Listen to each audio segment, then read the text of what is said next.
আসসালামু আলাইকুম। যেহেতু আমরা প্ল্যান করছি কই মাছ ধরতে যাব, তাই মনে করেন যে আমাদের ছিপ বসিয়ে সব কিছুই কেনা হয়ে গেছে, কিন্তু আমাদের আদার এখনও হয় নাই। তাই আমাদের আদার ভাঙাতে হবে। আদার হচ্ছে ঢেউয়ের বাসা কিংবা নাসার বাসা। আমাদের গ্রামের দিকে নাসার বাসা বলে থাকে, ঢেউয়ের বাসা বলে থাকে। যেহেতু আদার ভাঙতে হবে, আদার ভাঙার জন্য আমরা একটা কোড়া নিছি, একটা কোড়া নিয়ে ছাতির নিছি, কোড়া রাখায় বাইরে নিয়েছি ছাতিটাকে, যাতে আদারগুলো আমরা খোঁচা দেবো এরকমভাবে যাতে ছাতির উপরে পড়ে, এই সিস্টেমে কোড়াটা নিছি। তারপরে মনে করেন যে ওইটাকে নিয়ে আমরা মনে করেন যে ঢেউয়ের বাসাগুলো আছে, এই ছোটো ছোটো বাসাগুলো আছে, বড় বড় বাসাগুলো আছে, ওর ভিতরে মনে করেন যে ঢেউয়ের নাসাগুলো ডিম পারে। ডিমগুলো মনে করেন যে বৃষ্টির পরে মনে করেন যে একটু বড় হয়, তারপরে মনে করেন যে আদারটা প্রয়োজন হয় হয় একবারে সাদা হয়, মাছের জন্য উপযুক্ত, মাছের খাবার হিসেবে ফেভারিট হয়, মাছ এগুলো ভালো খায়। তাই আমাদের যেহেতু আগে ভাঙ্গা হয়ে গেছিলো, আমরা ভাঙতে যখন গেছিলাম তখন আমাদের সাথে আমার কাকা সুযোগ হয়েছিল, যে কাকা ওটা কোড়াটা দিয়ে আমি একটু তাহলে করি।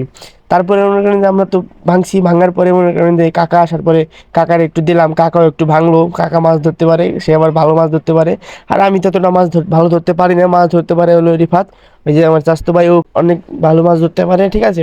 এই যে কিন্তু আমরা ঢেউয়ের বাসা ভাঙছি, কিন্তু এখানে ঢেউয়ের বাসা ভাঙার পরে আমাদের মনে করেন আবার পরিষ্কার করতে হয় এগুলো, কারণ এগুলোতে অনেক উল্লা থাকে। এই উল্লাগুলো এরকম কামড় দেয়, এত ব্যথার ব্যথা আপনাদের বলছিলাম না, এগুলো অনেক ব্যথা। কারণ উল্লাগুলো মনে করেন যে কামড় দেওয়ার সাথে সাথেই লবণ ধরে দেয়, ওদের ভিতরে লবণ জাতীয় কিছু একটা থাকে ওদের কাছে, কিংবা ওদের সাথে রাখে লবণ জাতীয় কিছু।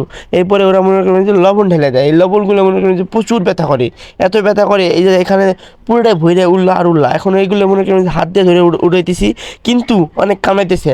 হাত দিয়ে ধরে অনেক উড়াইতেছি আর কামড়াইতেছে, ওরা ধরার সাথে সাথে কামড় মেরে দেয়। তাও মনে করেন যে আমরা আদার ভাঙতে ভাঙতে প্রায় অনেকগুলো আদায় ভেঙে ফেলাইছি। এই উল্লাগুলো মনে করবেন যে এত বিষের বীজ কি কইতাম ভাই, কিন্তু এইগুলো ডিম অনেক কার্যকর। বাইরে ভাই কই মাছ মানে করবেন, পাতার সাথে সাথে কই মাছ ধরে যায়, এত সুন্দর মনে করবেন যে খায় কই মাছ, এত ভালো খায়। কই মাছের প্রিয় খাবার বলতে গেলে নাসার বাসা, এগুলো হচ্ছে কই মাছের প্রিয় খাবার। মানে এগুলো দেওয়ার সাথে সাথে মনে করেন যে এগুলো আবার গাথা হবার একটু কষ্ট আছে, কারণ বর্ষির সাথে এগুলো সব খুলে যায়। আমার মাথায় উঠে গেছে ঢেউয়ের বাসা, উল্লাগুলো মনে করেন যে যেখানে সেখানে কামড়ায়, সব জায়গায় কামড়ায়। মনে করেন যে পুরো গতর পর্যন্ত উল্লা কামড়ায় যদি এগুলো ভাঙতে যায় কেউ।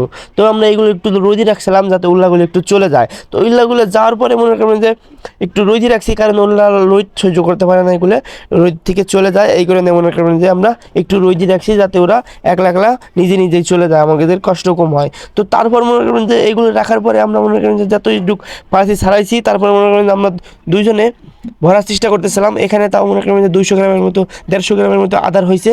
আর এইগুলোর দাম অনেক বেশি, এইগুলো তাও কিনতেও পাওয়া যায় না। এইগুলো মনে করেন যে আমাদের গ্রামে অনেক মানুষ আসে ভাঙতে, তারপরে মনে করেন যে এগুলো বিক্রি করে মনে করেন যে 1200 টাকা 1300 টাকা করে কেজি, মানে এত দাম এগুলোর, মানে কি কইতাম। তো যাই হোক, মনে করেন যে এখান থেকে আমাদের ভাঙা শেষ হয়ে গেছে টোটালি। এখন আমরা ব্যাগে ভরবো। এই ব্যাগে ভরতে মনে করেন যে এত কামড় দেবে, এই কামড়গুলো সহ্য করে লাগবে। তো যাই হোক, সকলে আজকের মতো ভালো থাকবেন আর আমাদের জন্য দোয়া করবেন।